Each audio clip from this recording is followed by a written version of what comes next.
और राजनीति का चश्मा अगर उतार के आप सब किसी की पीड़ा समझेंगे तब पता चलेगा कि इंसान कौन है और जानवर कौन है। देवरिया रुद्रपुर की घटना कहीं ना कहीं यह एक मैसेज देती है और हमारी इंसानियत पर एक प्रश्न चिन्ह लगाती है कि हम उस समाज में जी रहे हैं कि जहां पे इंसानों को भेड़ और बकरियों की तरह काट दिया जाता है। ये पीछे जो घर दिख रहे हैं, इसी घर में देवेश हैं, सत्य प्रकाश दुबे के लड़के, जो सत्य प्रकाश अब इस दुनिया में नहीं रहे। हमारे साथ अनिल दुबे हैं। इस परिवार में, पीड़ित परिवार में ढाढ़ बनाने के लिए आए हैं। इनसे बातचीत करते हैं। आप कांग्रेस के नेता भी हैं, ये बताइए किस तरीके से देखते हैं इस पूरी घटना को? यह घटना जो अभी आपने बोला है कि जो जानवरों की तरह हुआ, मैं उससे एक कदम आगे बढ़ना चाहता हूं। जानवर भी अगर दूसरे जानवर को नोचता है तो अपनी भूख मिटाने के लिए मात्र नोचता है, और उसकी जब भूख मिट जाती है तो उसके बाद वह किसी को नोचता और करोसता नहीं है।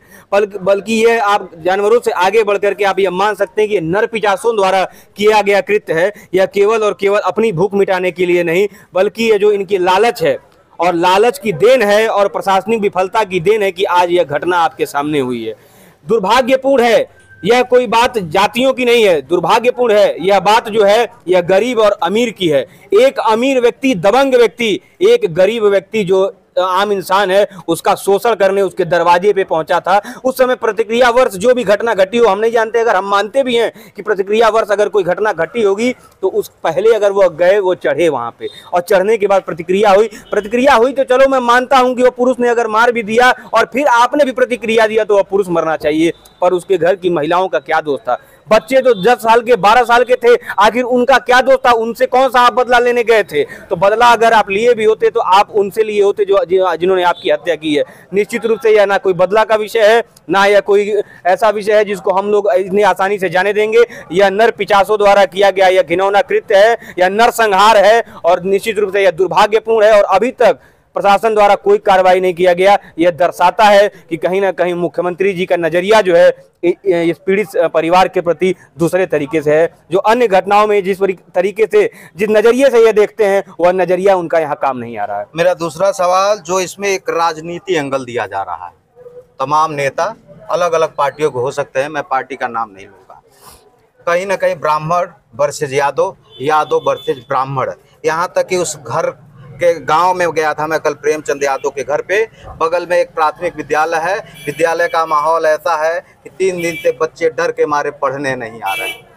राजनीति में ये जातिगत भाव और सामाजिक घृणा कहाँ तक सही है और कहाँ तक गलत है? देखिए, बिल्कुल भी सही नहीं है। मैं आपको बता दूं कि यह एक नजरिया बन गया है और पार्टियों का ऐसा बन गया है कि एक जाति विशेष के द्वारा अगर हमला किया जाएगा तो वहां समाजवादी पार्टी का व्यक्ति नहीं जाएगा, अगर एक जाति विशेष के खिलाफ हो जाएगा तो वहां समाजवादी पार्टी का जाएगा, एक जाति विशेष के अगर लोगों के द्वारा अगर हो जाता है तो भाजपा नहीं जाएगी, और एक भी होता है तो भाजपा जाएगी। और कांग्रेस नहीं जाएगी, ये भी बता। कांग्रेस सबके साथ है। कांग्रेस अगर कोई भी घटना घटती है तो सबके साथ है, और इस घटना में भी केवल एक जाति के विशेष लोगों के खिलाफ कार्रवाई करने की हमारी मांग नहीं है। FIR में जितने भी 24 या 28 लोग हैं, सबके खिलाफ चुन चुन करके खिलाफ उनके कार्रवाई होनी चाहिए, और सबके घरों को जमींदोज करने का काम करना चाहिए। और मैं ये भी कहता हूं कि ऐसे लोगों का जमींदोज मत करिए जो सही तरीके से बनाए हों। अगर उसमें से जो भी कब्जा करके बनाया हो, किसी भी जाति का हो, सबके घरों को जमींदोज करिए। और अगर लगता है जो उस भीड़ का नेतृत्व करके उस भीड़ को ले जा करके वहां उन लोगों की हत्या करवाया है, उनका इनकाउंटर भी होना चाहिए। यह काम